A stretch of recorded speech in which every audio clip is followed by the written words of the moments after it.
अथ श्री साई सच्चरित अध्याय 15। श्री गणेशाय नमः। श्री सरस्वत्यै नमः। श्री गुरुभ्यो नमः। श्री कुलदेवतायै नमः। श्री सीतारामचंद्राभ्यां नमः। श्री सद्गुरु साईनाथाय नमः।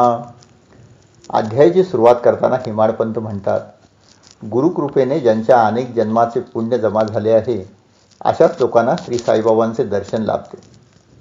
सर्व संकटे नाश होऊन अशा भक्तांना परमार्थ प्राप्ती होते। श्रोते हो, मी आपल्याला साई सच्चरित्र सांगतो, त्यामुळे आपलाही असाच पुण्यसंचय वाढणार आहे। आपण कृपा करून माझ्याकडे लक्ष द्या। मी आपल्यापेक्षा खूप लहान आहे, तरी पण आपण माझ्याकडे अवधान द्या। तुम्ही ते आहात मला ठाऊक आहे, या विनंतीची काही गरज नाही, आमचे तुमच्याकडे लक्ष आहेच असे म्हणून माझ्या इच्छेचा अव्हेर करू नका। आपण समुद्रासारखेच विशाल व उदार आहात। समुद्र गावातल्या मोठ्या नद्यांनाही जागा देतो आणि गावच्या गटारालाही। तो कसलीही खळखळ न करता सर्वांना सामावून घेतो। तसेच आपणही मला आपल्या हृदयात जागा द्या। माझी आपल्या साई सागररूपी अंतःकरणात आंघोळ करण्याची इच्छा तृप्त करा। त्यामुळे आपली ही संत कथा श्रवणाची आस्था पूर्ण होईल। गुरुमाऊलींचे भक्तावरील प्रेम हे आईच्या मुलावरील प्रेमासारखेच अपार व अनंत आहे। नुकतेच मुलांना पाजून मांजरी बाहेर जाते व परत येते, तरी मुले पुन्हा तिच्यावर दुधासाठी चढाई करतातच। मांजरी रागावते, क्षणभर त्यांच्यावर गुरगुरते, पण लगेच त्यांना प्रेमाने पुन्हा पाजू लागते।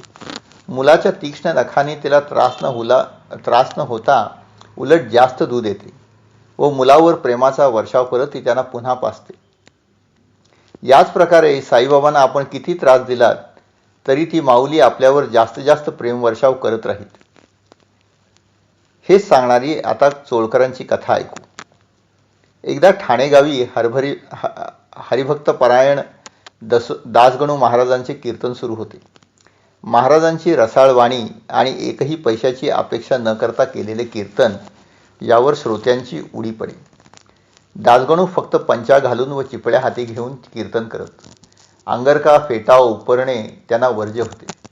नारदीय कीर्तन पद्धतीप्रमाणे ते फक्त पंचा घालून कीर्तन करत। या पोशाखाची ही कथा आहे। पूर्वी ते कीर्तन करण्यासाठी अंगरखा, उपरणे, फेटा वगैरे घालून जायचे। एकदा असेच जाताना ते बाबांच्या दर्शनाला आले। बाबांनी त्यांना म्हटले, अरे तू कीर्तन करायला चाललास तर नवरदेवासारखा नटून का चाललास? इतक्या वस्त्रांची आपल्याला गरज नाही। असं म्हणताच दासगणूंनी त्यांच्या पायावर अंगरखा, फेटा काढून ठेवला व फक्त पंचा, चिपळ्या व गळ्यात माळ घालून कीर्तन करायला सुरुवात केली। हीच ती नारदीय पद्धत। दासगणूंची कीर्तने अत्यंत लोकप्रिय झाली आणि मुंबई कोकण भागात साईबाबांचे नाव होण्यासाठी चांदोरकरांसारखेच तेही कारणीभूत। आता चोळकरांची कथा पुढे चालू। चोळकर दासगणूंचे कीर्तन ऐकण्यासाठी गेले। कीर्तन ऐकून बाबांच्या लीला श्रवण करून ते भारून गेले। कीर्तनाला आपणही जातो, पण कीर्तन ऐकण्याच्या प्रत्येकाच्या तरा वेगवेगळ्या असतात। कुणाचे लक्ष कुठं असेल हे काही सांगता येत नाही। कुणाचे लक्ष कथेकडे असते, कुणाला बुवा किती विद्वान आहेत हे पाहायचे असते, कुणाला बुवांचा नाच आवडतो तर कुणाला नकला। अशी कीर्तन ऐकण्याची तरा आहे। दासगणूंचे कीर्तन ऐकायला चोळकरही मनात काही उद्देश धरून गेले होते। दासगणू समोर साईबाबांचा फोटो मांडून कीर्तन करत।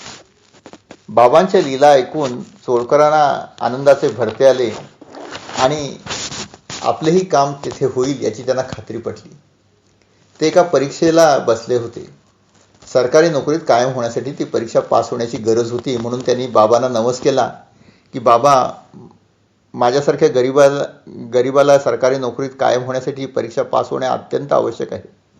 आपण मला पास करा, हाच तर मी नमस करतो आहे की मी शिर्डीला येऊन आपल्या चरणी खडीसाखर वाटेन।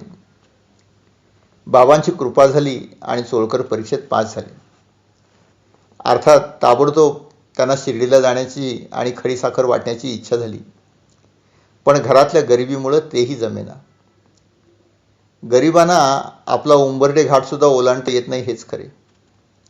श्रीमंतासारखे मोठे मोठे लाखो रुपयांचे नवस तर सोडाच, पण आपला एक साधा खडीसाखरेचा नवस पूर्ण करण्यासाठी चोळकरांना घराबाहेर पडण्यासाठी सुद्धा पैसे जमा करायला लागले.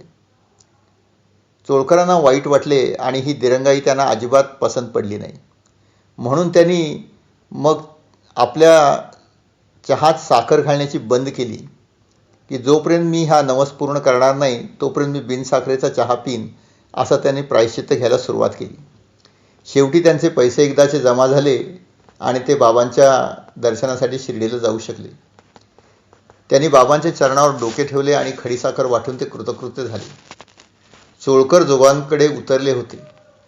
ते परत जाण्यासाठी निघताच बाबा म्हणाले की जोग यांना साखरेचा भरपूर चहा पाजा. त्यासरशी चोळकरांना आनंदाचे भरते झाले. आपल्या नवसाविषयी बाबा सर्व काही जाणतात, अगदी बिनसाखरेचा चहा पिण्याचा निश्चयसुद्धा, हे त्यांना कळून आले आणि त्यांचे डोळे पाण्याने भरले. आता बाबांच्या सर्व व्यापकतेची दुसरी गोष्ट ऐका. एकदा बाबा मशिदीत भक्तांच्या बरोबर वार्तालाप करताना एक पाल चुकचुकली. आता पालीच्या चुकचुकण्याचा कोण विचार करतो, पण एक भक्त बाबांना विचारू लागला की बाबा, या पालीच्या चुकचुकण्याचा काही वाईट अर्थ आहे का? ही चुकचुकणे काय सुचवते आहे? कारण आपल्या परंपरेत पाल चुकचुकणे अशुभ समजले जाते. बाबांनी त्याला म्हटले की अरे, ही पाल खरं तर आनंदित झाली आहे म्हणून ती चुकचुकते. औरंगाबादेहून तिची एक बहीण तिला भेटायला येते आणि त्यासाठी ती खुश होऊन आवाज करते. सर्वांना हा विनोद वाटला. तेवढ्यात औरंगाबादहून घोड्यावर बसून एक स्वार आला. घोड्याला विश्रांती द्यावी म्हणून त्याने त्याला थांबवले. घोडा भुकेलेला होता म्हणून त्यासमोर त्याचा तोबरा काढला व त्याची पिशवी झटकली. आश्चर्य म्हणजे त्यातून एक पाल बाहेर आली आणि ती तडक मशिदीतल्या पालीकडे निघाली. बाबा म्हणाले, हे पहा, मी म्हणत होतो ना, हीच ती औरंगाबादची पाल. पहा आता ती काय करते. सर्वजण आश्चर्याने पाहू लागले. ती पाल भिंतीवरच्या पालीकडे गेली आणि बहिणी बहिणी मोठ्या प्रेमाने भेटल्या. त्यांच्या प्रेमाचा थाट काय वर्णावा. त्यांनी एकमेकांना मिठी मारली, चुंबन घेतले व एकमेकांभोवती गिरक्या मारत खेळत आनंदाने त्या दूर निघून गेल्या. कुठे औरंगाबाद, कुठे शिर्डी. पाली काय चुकचुकतात त्याचा अर्थ विचारला जातो आणि तो लगेच खरा होतो, हे सर्व भक्तांना आतर्क्य होते. या सगळ्यात एक गुप्त अर्थ होता. तो साईबाबांना भक्तांच्या मनावर ठसवायचा होता. हेच खरे. हे सर्व जग ईश्वरमय आहे. यातली एकही क्रिया, एकही जीव हा ईश्वराच्या लीलेविरहित नाही. जे काही होते आहे ते ईश्वराच्या दयेने होते. ईश्वराच्या इच्छेने पाली एकमेकांना भेटल्या. कुठे औरंगाबाद, कुठे शिर्डी, हाच तो अर्थ होता आणि तो सर्वांना दाखवण्यासाठीच हा खेळ बाबांनी खेळला. हेच खरे. पुढील अध्यायात ब्रह्मज्ञानाविषयी विचारण्यासाठी एक भक्त बाबांना विचारायला आला आणि बाबांनी ब्रह्मज्ञानाविषयी त्याला ज्ञान देऊन त्याचे कसे समाधान केले ते ऐका. श्री सद्गुरू साईनाथार्पणमस्तु. शुभम भवतु, शुभम भवतु, शुभम भवतु.